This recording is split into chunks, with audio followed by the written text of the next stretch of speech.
del día de hoy.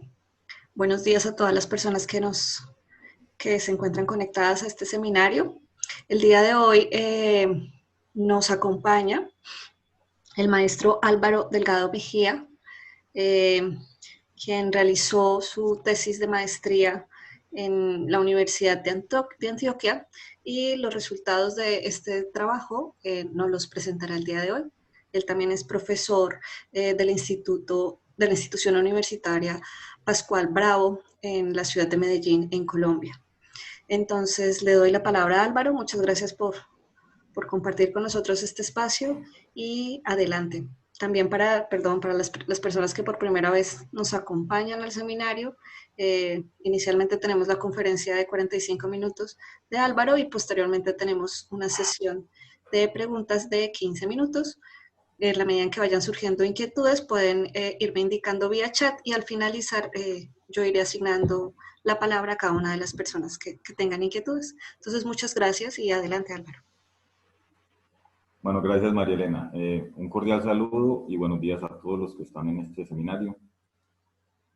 Comienzo pues presentándome, como lo dijo María Elena, mi nombre es Álvaro Delgado Mejía, yo soy ingeniero mecánico y tengo una maestría en energía de la Universidad de Antioquia. Actualmente soy docente de la institución universitaria Pascual Bravo de la ciudad de Medellín.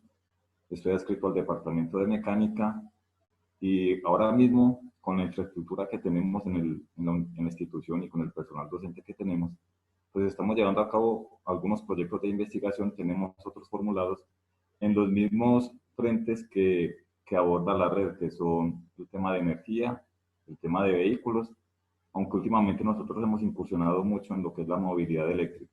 Y también para nosotros es muy relevante y muy importante el tema ambiental. O sea que seguramente pues estos espacios son ideales como para divulgar todos esos desarrollos y conocimientos que se van generando. En esta oportunidad entonces les voy a hablar de los resultados de un trabajo que llevamos a cabo cuando yo estaba en la Universidad de Antioquia con el grupo FIMEL.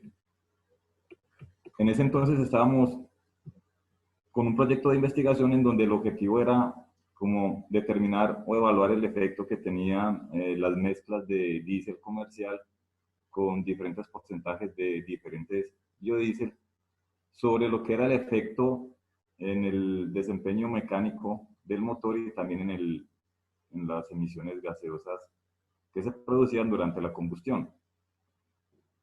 Simultáneamente y paralelamente pues surgió la idea de analizar mediante mecánica de fluidos computacional pues algunos de los puntos que se ensayaron experimentalmente.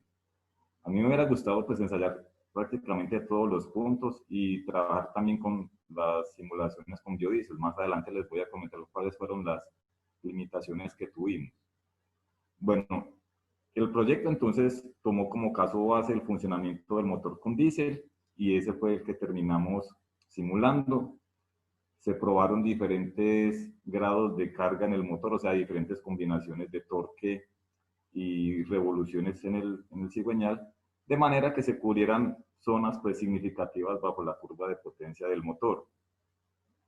En la experimentación se midieron muchas variables, las temperaturas en diferentes puntos del motor, presiones también en diferentes puntos, incluso medimos la presión dentro de la cámara de combustión, flujos de masa y emisiones gaseosas. Toda esa información fue la que nos permitió al final validar los resultados de la simulación CFD. En la tabla que ven en la esquina inferior derecha están las características técnicas del motor donde se realizaron los ensayos y que fue también el que traté de reproducir en la simulación.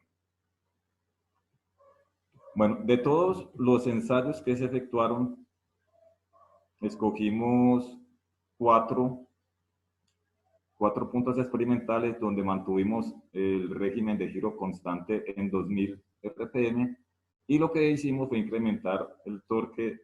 Inicialmente tomamos 20, luego 40, 60 y 80 Newton metro.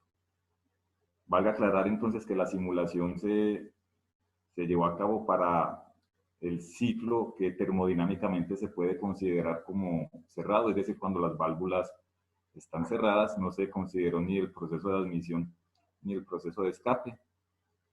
aquí en la tabla pues hay una parte de la información relevante que se necesitaba para la simulación, pero adicionalmente pues a eso habían otros datos que afortunadamente contábamos con ellos. Bueno, en el momento de abordar la simulación como tal, pues lo primero era elegir con qué herramienta íbamos a trabajar. El tema de CFD no es nuevo, de hecho comercialmente se disponen de muchos paquetes o muchos simuladores. Tal vez el más conocido es el ANSYS, que anteriormente se conocía como el Fluent. En la parte específica de motores, pues uno en la literatura científica encuentra muchos trabajos que han utilizado el Kiva. Hoy en día también se tiene el COMSOL.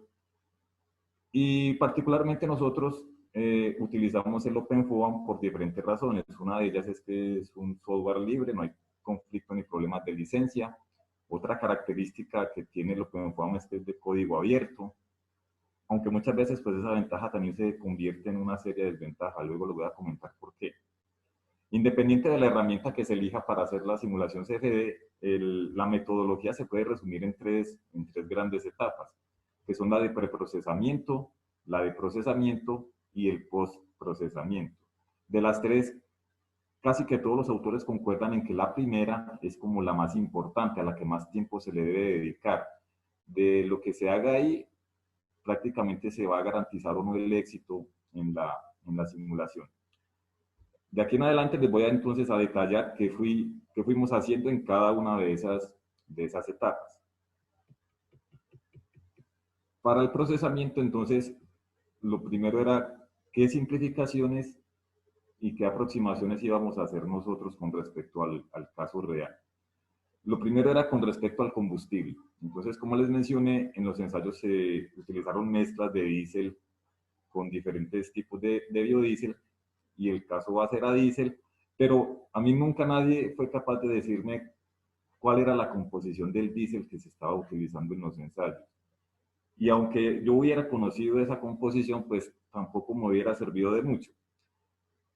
OpenFOAM permite editar la información de cualquier combustible e incorporarla a la base de datos que él tiene. Pero el problema es que, aparte de la composición química, yo hubiera necesitado todas las propiedades que están acá en este cuadro amarillo. Miren entonces que muchas de esas propiedades habría que entrarlas para la fase líquida y para la fase gaseosa. Muchas de ellas son propiedades de transporte. Y en general habría que entrarlas como función de la temperatura, es decir, como polinomios. Entonces, como les digo, pues aunque hubiera tenido la composición química, difícilmente hubiera podido conseguir toda esta información que aparece ahí. Entonces, ante ese panorama, pues miré cuál era la base de datos que tenía el OpenFOAM a nivel de combustibles y seleccionamos el hexano, en virtud también a que con la revisión de la literatura científica, pues muchos autores que han trabajado en la misma línea de simulación de motores diésel han utilizado ese combustible de referencia. Aunque hay otros que han propuesto el dodecano como un mejor sustituto para el diésel. Bueno, con respecto a lo que es la geometría de la cámara de combustión, entonces se hizo la siguiente simplificación. Terminé trabajando con una cámara de combustión de geometría cilíndrica circular recta. Seguramente no era la misma que tenía el motor real. Esta simplificación se debió pues básicamente a que la herramienta que tiene el OpenFOAM para hacer el mallado, pues no es que sea la mejor. No, en ese momento que yo estaba usando OpenFOAM no se contaba con interfaz gráfica, era bastante complicado trazar un mallado. Traté también de importarla desde otros paquetes, pero nunca me reconoció completamente la malla. Entonces, en ese sentido, opté por trabajar una cámara cilíndrica, pero sí me aseguré de conservar la misma relación de compresión, el mismo diámetro, la misma carrera y el mismo volumen de esa cámara de combustión. Para la inyección de combustible, utilicé un inyector de una única tobera. Eso entonces ya tuvo que ver con el modelo que incorporé el OpenFOAM, que es el del Unit Injector. Sin embargo, entonces también conservé el mismo diámetro del inyector y la misma masa de combustible inyectado. También hay que aclarar que no se consideraron efectos de cavitación en la inyección. Yo simplemente modelé la cámara y en algún punto puse un agujero por donde le dije que por ahí iba a entrar el combustible a la cámara de combustión. Bien, luego de eso, entonces viene lo que es el modelado geométrico del sistema que uno quiere simular. Entonces aquí también aproximé el cilindro y ya que tenía una cámara también de geometría cilíndrica, entonces aproveché la simetría y al final simulé la cuarta parte del cilindro y también la cuarta parte de la cámara de combustión. Entonces lo que ven ustedes acá es una parte del modelo geométrico. Como les digo, entonces conservé las mismas dimensiones que están en el catálogo del motor en cuanto al diámetro, la carrera, la longitud de la biela, la relación de compresión y el volumen unitario. Luego de hacer el respectivo análisis de sensibilidad de la malla y también con base en algunos reportes de otros autores que trabajaron en motores de características similares y de cilindrada similar, pues llegué a la conclusión de que con 242.000 celdas computacionales era suficiente. Es decir, a partir de ese número ya los resultados no cambiaban apreciablemente. Bueno, los otros parámetros que aparecen acá son los que entrega OpenFOAM como para medir la calidad del mallado. Están la relación de aspecto, el skewness, como es que tan agudos son los elementos computacionales, y los patches que serían como las caras o las fronteras con las que va a definir el OpenFOAM el sistema computacional. Bueno, la imagen que ustedes están viendo, pues obviamente no tiene los 242.000 nodos. Si lo hubiera puesto con los 242.000, lo hubieran visto pues todo azul, es decir, como si fuera sólido. Ahí le tuve que rebajar bastante para que se pudiera apreciar más o menos cómo estaba el trazado del mallado. Bueno, esta parte pues me tomó bastante tiempo, como les digo, básicamente lo que se haga desde aquí pues va a garantizar o no como el éxito de la simulación. Ensayé varias geometrías, también varios mallados, hasta que llegué pues como al punto ideal. Bueno, siguiendo en esta primera etapa, entonces también ya viene la parte de qué modelos voy a utilizar. Recuerden que la combustión en un motor diésel es un proceso bastante complejo. Tiene muchos fenómenos que suceden uno simultáneamente y que en general todos van a determinar la forma en que se va a llevar a cabo esa combustión. Empezamos con una inyección de una fase líquida que se va a inyectar dentro de un ambiente que es una fase gaseosa a alta temperatura y alta presión. Ese chorro experimenta una ruptura, una dispersión de esas partículas que luego se atomizan, luego se evaporan, luego se mezclan, luego viene entonces el tema de ignición, a partir de ahí empiezan las reacciones químicas, el consiguiente aumento en la temperatura, en la presión. Entonces, todos esos fenómenos deben ser simulados. El OpenFOAM viene o incluye pues ya algunos modelos para cada uno de esos fenómenos. Aquí está el listado de todos. Los que están en verde son los que yo terminé eligiendo para la simulación. Por ejemplo, para la atomización también se cuenta con el modelo LISA. En el modelo de ruptura utilicé el RACE KHRT. Incluí las colisiones en la simulación, también la dispersión. El modelo de arrastre fue el estándar que incorpora el OpenFOAM, lo mismo que el de evaporación. Los procesos de transferencia de masa y de calor se modelaron con el Rance-Marshall. La turbulencia, bueno, aquí sí, digamos que en mi opinión este fue tal vez el punto más débil del trabajo. Terminé utilizando el método más simple y sencillo que hay, que es el kappa epsilon. Para la combustión utilizamos el modelo Partial Stirred Reactor, que básicamente era el que mayor documentación tenía. Pero el OpenFOAM también incluía el Flamelet y el PDF. Para los que tengan algún conocimiento de OpenFOAM, todos esos modelos ya vienen inmersos en dos grandes librerías, que son las que yo utilicé y que acoplé. El SpriteFOAM es, bueno, en OpenFOAM se conocen como solvers, pero aquí es donde se maneja toda la parte, toda la interfaz lagrangiana, o sea, todo lo que tiene que ver con la inyección de combustible y todas esas interacciones. Y el DieselFOAM es el que se encarga ya de la parte de la combustión y es el que me va a terminar arrojando los resultados que me interesan a mí. Entonces ya básicamente yo lo que tuve que hacer fue acoplar estas dos librerías, ya habiéndole pues definido con qué modelos iba a efectuar la simulación. Por lo que me pude dar cuenta después, en toda simulación CFD es primordial tener un conocimiento lo más detallado posible del fenómeno o del proceso que uno pretende simular. Uno no puede esperar que el simulador le dé todo, le diga, póngale este modelo o ponga tal otro, no. Básicamente le tienes que enseñar al simulador cómo es que va a hacer la simulación. Él se encarga de la parte ruda, que es la solución de las ecuaciones que resultan ahí. Bueno, detallemos ahora lo que fue la parte de combustión.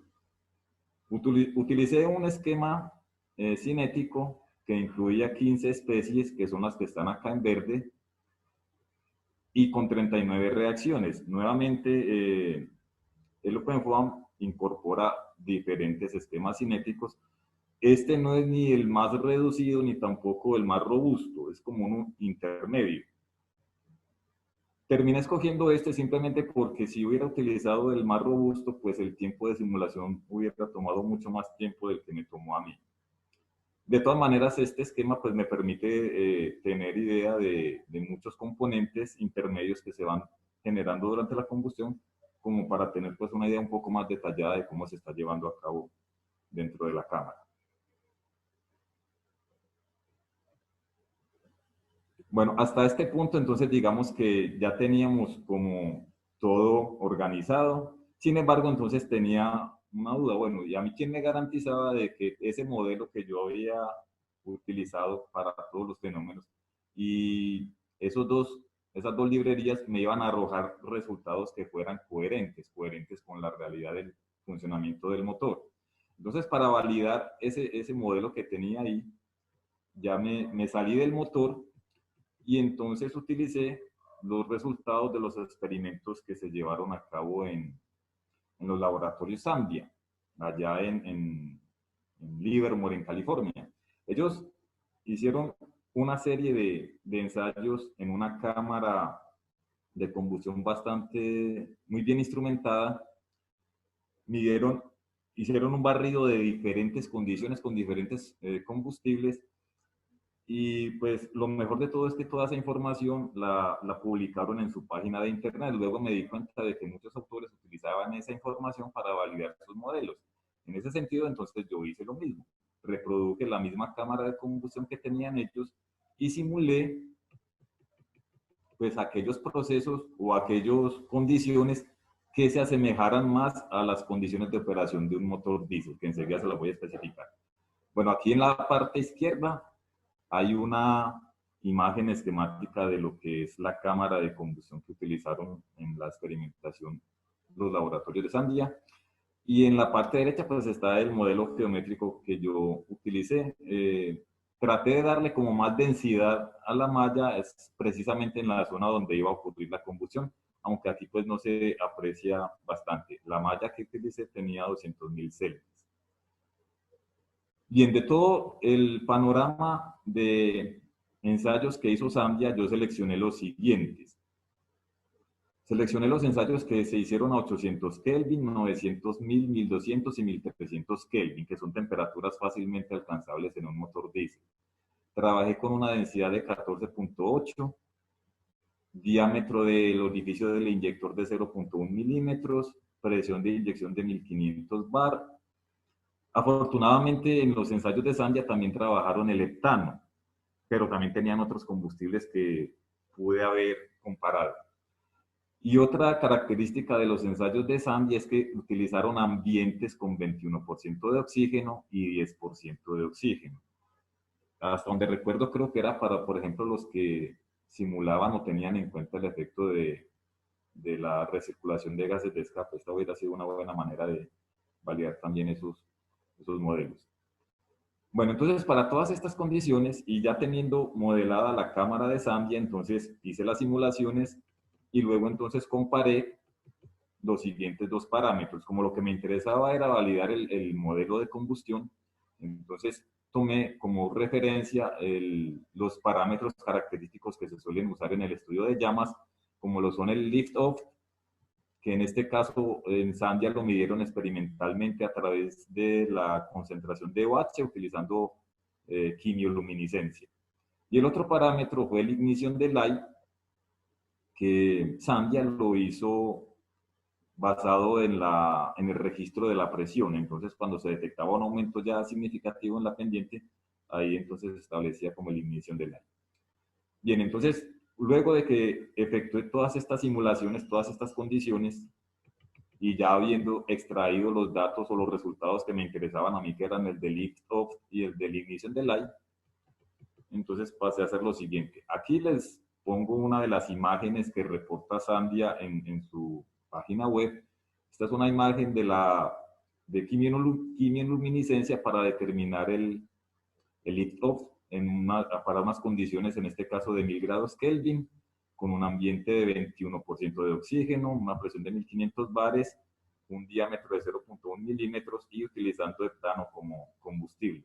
Entonces, ellos reportan en la página un lift-off de aproximadamente 17 milímetros, que es más o menos donde empieza a aparecer o a ser significativa la concentración en el OH. Con el mismo argumento, entonces yo, con base en los mapas de la simulación CFD para el OH, hice lo mismo para todas las condiciones que se simularon. Por ejemplo, aquí muestro lo que es para condiciones de 800 Kelvin, 21% de concentración del aire o del ambiente, presión de 1500 bares, un diámetro de inyector de 0.1 milímetros y obviamente con hectano. Entonces, a partir de estos mapas, pues con base en la distancia o en el eje que está acá, que es la distancia, se pudo determinar un lift-off de 48 milímetros comparado con el que para esas mismas condiciones reportó Sandia, que fue de 46.2 milímetros. Entonces, haciendo todo esto para todas las condiciones simuladas, se aparecen los dos gráficos que están acá. El de la esquina superior izquierda es para 21% de oxígeno y en el de esta opuesta es el de 10% de oxígeno. Aquí estoy graficando el lift-off para diferentes temperaturas. Bueno, si observan aquí en la curva que está superior, se tienen 3 líneas y en la otra 2.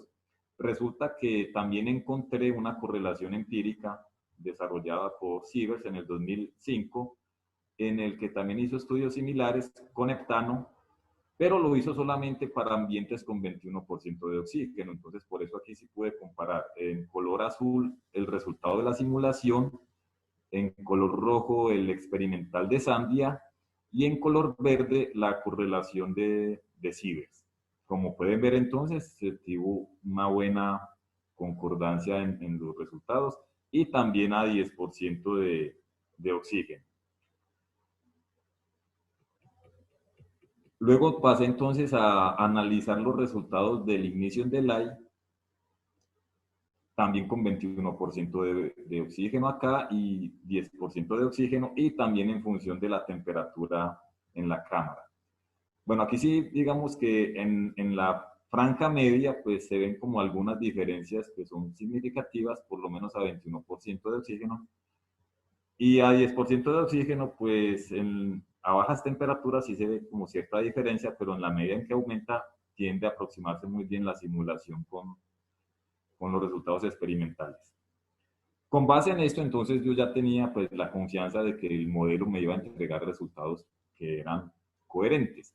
Entonces, ya luego de esto, volví al motor y entonces pasé ya a la segunda etapa de la simulación, que era el procesamiento.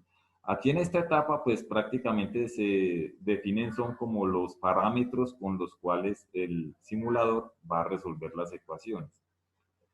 Tengan en cuenta que siempre que se aborda un análisis con mecánica de fluidos computacional, lo que se hace es plantear las ecuaciones de conservación en forma diferencial, conservación de la masa, conservación de la energía, conservación de las especies para el caso en que se tengan reacciones químicas, conservación del momento lineal y conservación del momento angular si hubiera lugar a ello. Al final, entonces, uno resulta con ecuaciones en derivadas parciales con 4 variables independientes que son las tres espaciales, X, Y, Z, y una variable temporal. Entonces, lo que se hace es resolver estos sistemas de ecuaciones diferenciales aproximándolos con métodos numéricos. O sea, se hace una discretización espacial y se hace una discretización temporal. Entonces, como esto ya es puro método numérico, entonces hay que especificar, por ejemplo, qué tolerancia se va a manejar, cuál es el paso de tiempo, el número de Courant, que es como el que me va a garantizar pues convergencia, y también se especifica de dónde a dónde se va a simular. Entonces, como les mencioné al principio, la simulación fue desde el momento en que está cerrada la válvula de admisión hasta el momento en que abre la válvula de escape, que en la terminología de motores pues equivale a decir que desde menos 180 hasta 180 grados, donde el cero correspondería al punto muerto superior. Bien, como simulamos a 2000 RPM constante, entonces en términos del motor, eso equivaldría a un tiempo aproximado de 30 milisegundos. O sea, pasar de menos 180 a 180, al motor le tomaría 30 milisegundos. Pero en tiempo de computador o en tiempo de CPU, simular estos 30 milisegundos me tomó entre 7 y 9 días cada punto experimental. Claro que en honor a la verdad, pues yo no contaba ni con un servidor, ni teníamos pues tampoco un clúster. Teníamos un computador que tenía unas prestaciones que eran bastante buenas, pero digamos pues que todo se pudo haber hecho más rápido si hubiéramos contado con una infraestructura computacional más apropiada.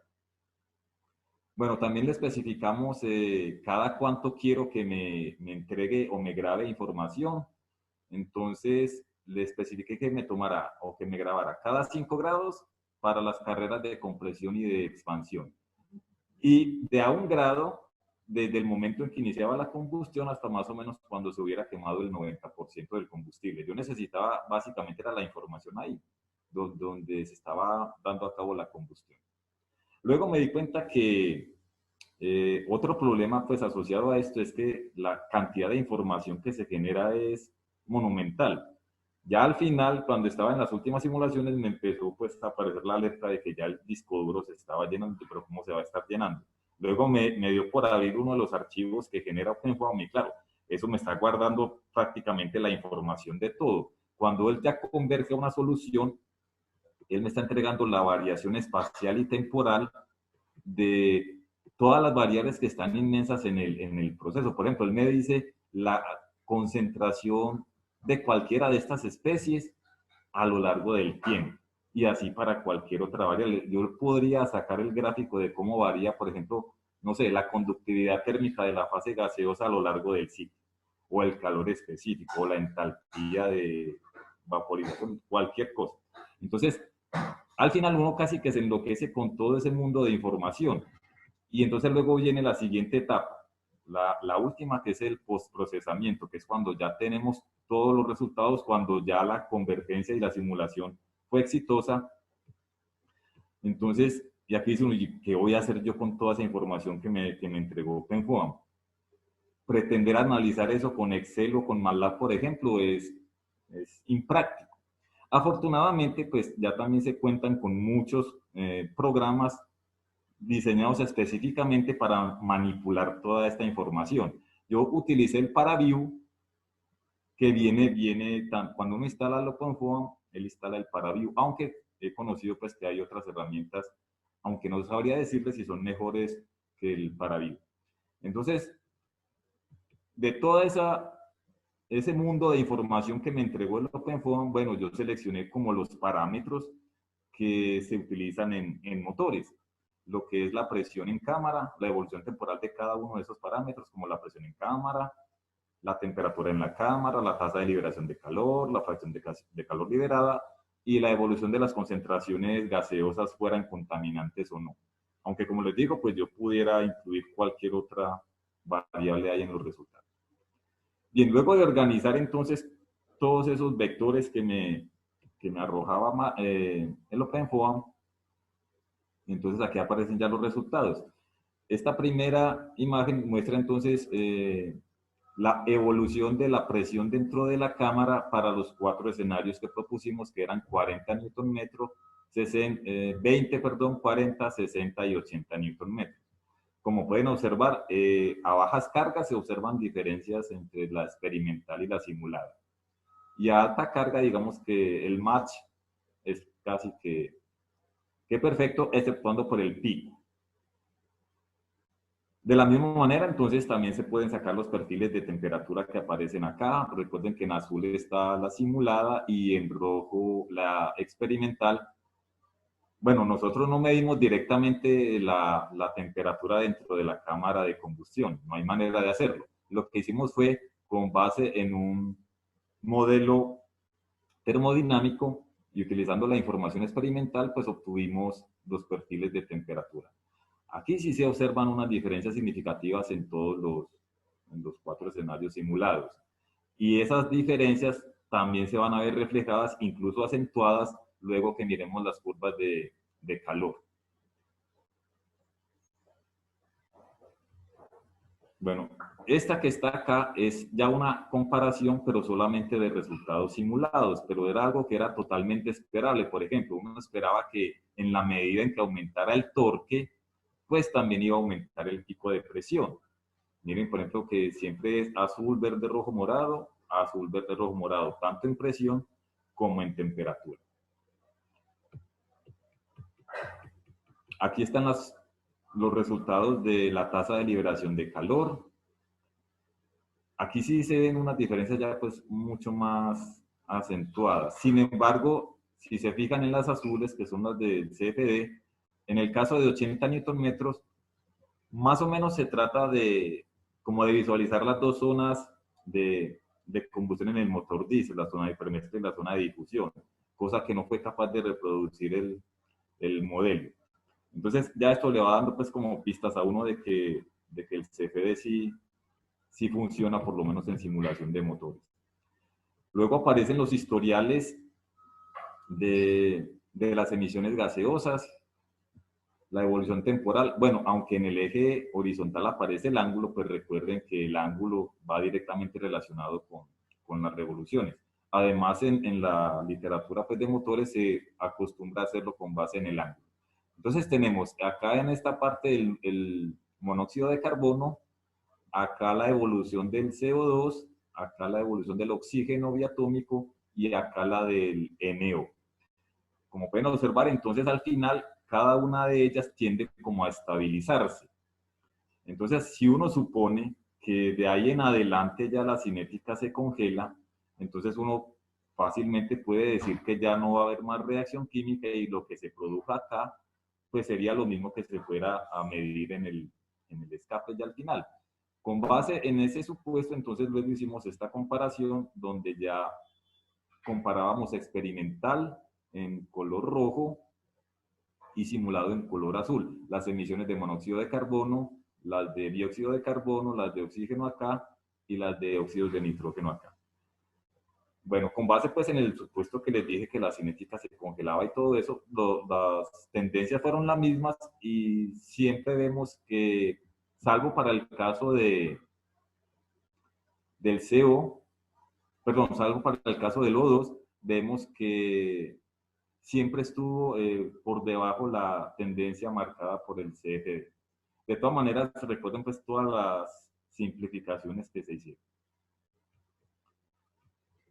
Bueno, pero lo más significativo de los análisis CFD son los mapas de colores que uno puede mostrar.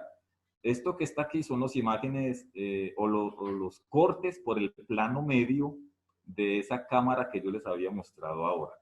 Entonces, hagan de cuenta como si le hubiéramos tomado una tomografía a la cámara de combustión. Entonces, yo puedo hacer el barrido en diferentes planos, no solamente planos verticales, puedo haber trabajado con planos horizontales o incluso planos oblicuos. También el ParaView me permitía graficar, por ejemplo, isotermas o isóbaras o líneas de, no sé, de velocidad constante o de isoconcentración de alguno de los compuestos gaseosos. Ya después como qué es lo que uno necesita en el análisis. Aquí particularmente les muestro la evolución de la concentración de NO desde menos 8 grados antes del punto muerto superior hasta 12 grados, o sea, vamos de 4 en 4. Entonces, ahí va viendo, uno se va dando cuenta que la concentración de CO2 empieza a ser significativa si la comparamos también con los puntos o con las zonas donde la temperatura empieza a ser grande dentro del motor. Entonces, ya con toda esta información uno puede como hacer unos estudios más detallados de lo que es la formación de emisiones en la cámara, sin tener pues instrumentación allá para medir eso, porque muchas veces es hasta imposible hacer. Bueno, aquí están los perfiles de temperatura, nuevamente de a 4 grados, comenzando en -4 y terminando en 12. Aquí tenemos los perfiles de el oxígeno libre o del oxígeno monoatómico. Y acá tenemos los de nitrógeno libre o nitrógeno monoatómico. Pues los mostré simplemente como para establecer relaciones causa-efecto entre la formación de los óxidos de nitrógeno. Bueno, recuerdo también que el ParaView pues permite como hacer un video o una animación. Hagan de cuenta que todas estas son fotogramas y uno los pone como a rodar o proyectar y se ve como una animación pues bastante interesante y didáctica. Bien, entonces hasta ahí digamos que ya uno sabía pues que la simulación daba buenos resultados. De ahí en adelante pues ya uno podría plantear los escenarios que se quisieran. Yo me tomé la molestia de hacer un estudio adicional y era de variar el perfil de masa inyectada. Este que está acá es el que utilicé en la simulación que les acabo de mostrar. La masa la inyecté bajo un perfil así rectangular. Pero la misma cantidad de masa yo le pude haber dicho a OpenFOAM que la inyectara bajo un perfil así trapezoidal. O incluso un perfil como el que está acá, donde se tienen dos picos como para tratar de simular una preinyección y una postinyección. Y entonces se hacen las simulaciones y uno puede ver, por ejemplo, qué le pasa a la presión, qué le pasa a la temperatura, qué le pasa a las demás variables. Y entonces miren aquí, por ejemplo, lo que son la evolución en las concentraciones de monóxido de hidrógeno, del NO, y aquí las de temperatura. Miren que la menor producción se tuvo con el verde, que es el perfil 3, es decir, el perfil que tiene la preinyección y la postinyección. Luego entonces también comparé lo que era la masa inyectada, o sea, así es como la hubiera visto el OpenFOAM en los tres perfiles. Es la misma masa, pero con diferente perfil. Y aquí está el nitrógeno monoatómico, la variación temporal. Entonces, este tipo de escenarios son los que ya se pueden hacer cuando uno ve que el CFD funciona, ya cuando uno tiene a punto la simulación. Yo pude haber hecho ensayos cambiando el diámetro del inyector o cambiando la presión de inyección o cambiando la geometría de la cámara. Ya de aquí en adelante, pues es uno el que impone qué tipo de análisis quiere hacer. Bueno, y como conclusiones, pues aparte de las que están ahí, que no voy a pretender leerlas textualmente, lo más significativo para mí fue comprobar que el CFD pues es una herramienta que es válida para analizar procesos de combustión en motores, no solamente diésel, sino también en motores de encendido provocado, incluso también en procesos que no involucren combustión. Siempre que se tenga alguna interacción de energía o algún flujo de algún fluido, es susceptible de ser analizado con CFD. Yo terminé analizando un proceso que es muy complejo, pero créanme que hay muchos otros procesos que igualmente se pueden utilizar o analizar con esta misma herramienta. A nivel de trabajos futuros, sí, recuerden que hice demasiadas simplificaciones. Sería como empezar a corregir cada una de ellas, trabajar con combustibles de pronto más realistas, ensayar, por ejemplo, con el dodecano, con el hexadecano, utilizar también esquemas cinéticos un poco más elaborados. Luego me di cuenta también que con base en los parámetros de simulación, o sea, de la forma en que él determina la solución numérica, también pude haber optimizado el tiempo de simulación y seguramente me hubiera demorado menos que los 7 y 9 días que me terminé demorando. Pero fueron cosas pues que yo me di cuenta fue después. Básicamente yo cuando hice este trabajo estaba aprendiendo también. De suerte pues que las cosas funcionaron bien. Bueno, eso era pues de mi parte lo que tenía para comentarles. No sé si tienen alguna pregunta o algún comentario que les pueda resolver. Muy bien, Álvaro, muchas gracias por tu presentación. Entonces vamos a dar apertura a la sesión de preguntas. No sé si alguien tenga alguna inquietud, comentario. Ok, adelante. Y detrás de José yo. Listo, perfecto. Sí, me pareció muy interesante, lo felicito. Sé qué es lo que significa hacer simulaciones en CFD. Varias personas que están aquí lo saben, saben lo complicado que es. Pero entonces hay varias preguntas relacionadas con su simulación y con los resultados. La primera es, hay una herramienta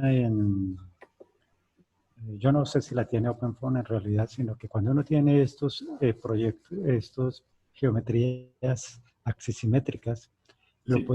lo puede simular en 2D, pero de alguna forma el programa debe saber que es axisimétrico para que tome en cuenta el efecto de la tercera variable. ¿Sí? Eso lo considero.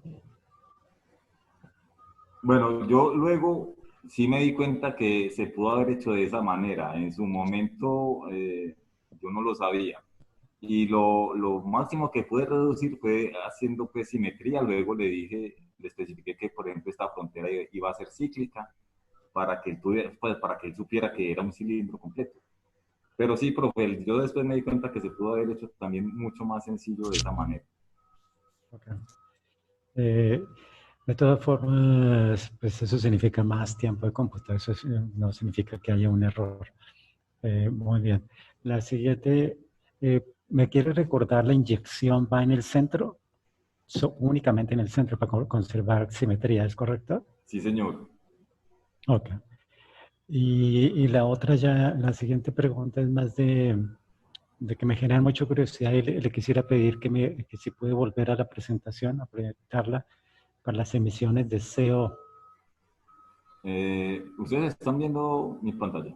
Ah, espere que de pronto yo soy el que no la estoy viendo. Sí. Ah, sí, ya. Ya la estoy viendo. Tengo que cambiar de pantalla. Eso, ya. Sí, cuando va a las emisiones de CO y hay una gráfica donde usted muestra cómo el CO regresa a cero. Ah, esa merita, esa es. Sí, el deseo es este perfil. Sí, entonces digamos que eso es lo que yo esperaba ese resultado que usted tiene ahí es algo que yo esperaba hace, vamos a decir, 6 meses o 3 meses atrás podría ser. Pero resulta que usted presenta aquí dos cosas muy buenas para mí, por lo menos. Y una cosa mala. Entonces le voy a decir primero la buena para mí. Cuando usted muestra esa gráfica de cómo evolucionan las emisiones de NO con el ángulo y dice que se estabiliza a como a unos 60 grados, entonces para nosotros eso nos ayudó bastante en el trabajo que hacemos, porque nos dice, es que hay una proporción entre donde se congela la reacción y lo que se obtiene al pico máximo. Entonces eso nos da un argumento para que nuestras estimaciones tengan sentido físico. Lo que no me ayuda mucho de esa gráfica de NO es que yo esperaba que las emisiones de NO como que todas se congelaran a una misma temperatura. Yo sé que aquí no me está mostrando temperatura. ¿Dónde tiene temperatura? No, así como están ahí, la temperatura no aparece, pero seguramente debe estar implícita. Sí. Bueno, significa que necesito como correlacionarlo con temperatura, porque la hipótesis es que llega a una temperatura en la cual se congela la reacción y lo que hay ahí es la concentración que finalmente sale. Pero bueno, Sí. esa es una, y entonces me alegró mucho este resultado. Yo esperaba algo similar con CO. Entonces la pregunta es, ¿qué será lo que está pasando en el conjunto de reacción que usted implementó que hace que las emisiones de CO no se congelen a una temperatura dada? Bueno, así pues de primera mano yo pensaría que es tal vez la cinética de la reacción que da lugar a la formación del CO, que debe ser tan rápida que prácticamente él se consume de inmediato. Miren que de todos los perfiles es el que menor permanencia tiene. Y está básicamente en la zona donde se alcanza más temperatura en la cámara, que es por los lados del punto muerto superior. Sí, sí, sé que es difícil. Pues tendría que uno entrar a ir a revisar cada uno de las reacciones del mecanismo de reacción para ver Sí, cuál es sí. la que podría alterar un poquito para reproducir lo que uno espera. Pero bueno, de nuevo, son cosas que hay que seguir indagando, seguir aprendiendo. De nuevo, lo felicito por su trabajo y muchas gracias. Gracias, gracias. De todas maneras, sí, yo sé que de aquí prácticamente yo abrí la puerta para los que vengan después y continuar con esto. Son muchas las cosas que hay todavía pendientes por hacer. Muy bien, entonces ahora vamos a dar la palabra a John Ramiro. Adelante, John Ramiro. Muchas gracias, María Elena. Álvaro, una vez más, muy buen trabajo. Cada que lo vuelvo a ver me gusta más, realmente. Yo, en primer lugar, yo diría que, José Ignacio, estos fueron ensayos en motor, de manera que, por ejemplo, esas 1.600 partes por millón de NO, eso fue contrastado luego con lo que medimos en motor y normalmente el CO es muy bajo en los motores diésel, puesto que trabajan en condiciones de mezcla global exageradamente pobre. De hecho, si pasas a la diapositiva siguiente, Álvaro, de uno, mira ahí ves tú el contraste, mira por ejemplo que el CO experimental estaba siempre casi en el rango de precisión de nuestro equipo de emisiones. En condiciones estacionarias medimos acá, ten en cuenta que no son dinámicas. Eran 80 Newton metro y 2000 revoluciones por minuto todo el tiempo, en esas condiciones, o 40, 60. Y yo creo que se reprodujo bastante bien. Lo otro es que la cinética de formación del NO es muy rápida, pero luego se congela prácticamente. Por más que tú quieras volver a destruirlo, el NO se te congela. Y no así pues con el CO. La experiencia pues ahí yo pienso que lo mostró. Lo otro que yo quería... Sí, perdón, John Ramiro, justo ahí, ya gracias por la respuesta. Sí, sí, señor. ¿Cuál es el lambda con que se estaba simulando acá, perdón? Eso creo que eran dosados de 0.5 menos. O sea, es como de 2. O sea, sí, yo creo que eso es la información que necesita para entender el resultado experimental y de la estimulación. Muchas Yo me gracias. imaginé, porque supuse que tenías en la cabeza lo más típico, que es el motor de encendido provocado. Sí, señor, así es. Estaba con mezclas globales muy pobres. Estoy seguro, para 2000 RPM y 40 o 60 Newton metro, con seguro estábamos sobre los punto 3, punto 2 de usado relativo. O sea, uno sobre eso es lo que te daría el lambda. Bueno. Sí, señor. Y lo otro es animar. Yo pienso que tenemos que animar a Latinoamérica en esta puerta que abrió Álvaro, que yo sé que tú la tienes abierta también, José Ignacio, en tu grupo de hace tiempo.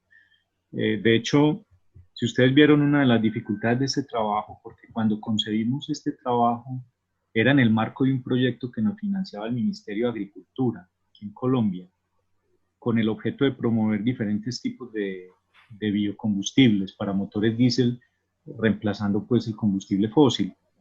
Y el sueño mío al inicio era, intentemos ver qué pasa si yo cambio la composición del biodiesel, ¿no? Y fue como con lo que empezamos. Y luego se hizo tan difícil y tan pesado cada paso en esta simulación que nos llevó pues a que teníamos que ir paso a paso. Pero una continuación de este trabajo la dieron dos chicos, entre los cuales uno de ellos está ahora en México, allá en Monterrey, por cierto. Se llama Luis Fernando Rúa. está en la Universidad Autónoma de Nuevo León, en México, y lo que él hizo ahí en su maestría fue justo poner un código abierto para OpenFOAM, una librería que permitió incluir propiedades de los combustibles. Y ya luego en el doctorado, que también lo hizo allí, se fue ya combinándolo con sistemas de inyección. De manera que uno a esto le puede sacar tanto partido como quiera. Y el objeto de mi intervención es eso, es animarlos, porque hacer ensayos en motores y en vehículos es muy costoso. Y la ventaja que tiene esto, a pesar de que uno se ve contra las paredes, es que con buenos equipos de cómputo y buena gente, muy buenos modeladores como Álvaro, que Álvaro se ganó el premio a la investigación juvenil de la Universidad de Antioquia en el año 2001, es un tipo con unas habilidades de modelación inmensas. Entonces se le puede sacar mucho partido aquí en Latinoamérica, con una ventaja muy grande para los que quieran publicar. Yo creo que esto es un campo que permite hacer, digamos, buenas contribuciones en la parte científica, de publicaciones. Es más que todo eso, animarlos que sigan con esto. Gracias. Sí, John, y no digamos que la limitante va a ser la herramienta de simulación. El OpenFOAM con el tiempo se ha venido consolidando como una de las herramientas pues, más utilizadas. Simplemente entren en las bases de datos y son cada vez más los autores que utilizan OpenFOAM. Incluso he encontrado trabajos que no tienen absolutamente nada que ver con ingeniería y que utilizan OpenFOAM. Bueno, muy bien, pues gracias por las intervenciones. Yo también tengo una inquietud. Voy a aprovechar que nos quedan un par de minutitos. Hacia el final de la presentación, en donde presentabas como estudios adicionales, nos mostrabas que o eso fue lo que entendí, que dentro de los cambios que se realizaron fue la manera como se inyectaba la masa del combustible. Y cuando eso se comparaba con, allí, y cuando mostraban los perfiles de NOx, en particular para la manera como se inyecta en el gráfico C, se observa una caída de la concentración de NOx. Eso me llamó la atención. ¿Hay alguna explicación? ¿Qué sería lo que podría explicar este fenómeno?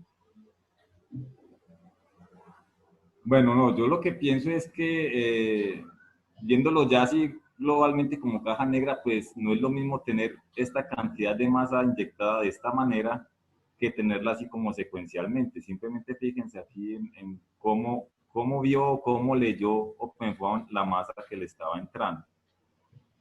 Entonces, es una combinación entre la forma y el momento o el tiempo en que lo estamos haciendo.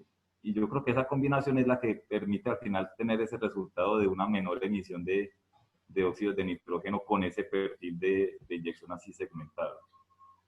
Aunque habría pues que darle como un análisis más profundo teniendo en cuenta otras variables. Okay. Sí, me parece como hay una cosa interesante en la que uno podría definitivamente como profundizar.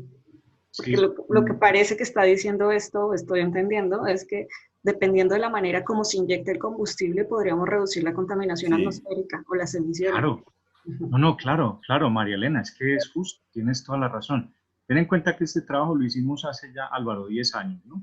Sí, John, 2010 aproximadamente, por esta misma época. O sea, hace 300.000 pelos más, yo tenía 300.000 pelos más cuando hicimos esto. Y para entonces, no es que estuviera muy en las unidades de control electrónica de los vehículos, lo que se llama split injection. Digamos que apenas se estaba pensando. Y fíjese que ya nosotros ahí encontramos en ese trabajo que cuando tú tumbas el gradiente de la curva de presión, porque finalmente eso es lo que terminas haciendo con la preinyección, tú estás, mira que lo ves en la curva de la derecha, mira que la temperatura no tiene un gradiente tan alto. Si el gradiente disminuye con esa pequeña preinyección, entonces tú estás afectando directamente la cinética. Y lo potente de este trabajo de Álvaro es que fue capaz de detectar eso. Pero la cuestión es que hoy en día prácticamente todos los vehículos diésel, todos, desde livianos hasta pesados, tienen sistemas de inyección partida, eso se llama split injection, y que varía el número de preinyecciones o de posinyecciones en función del punto de operación dentro de la de la cartografía del motor. Pero eso ya está implementado, María. Ah, ok, listo, muy bien. Pues bueno, muchas gracias.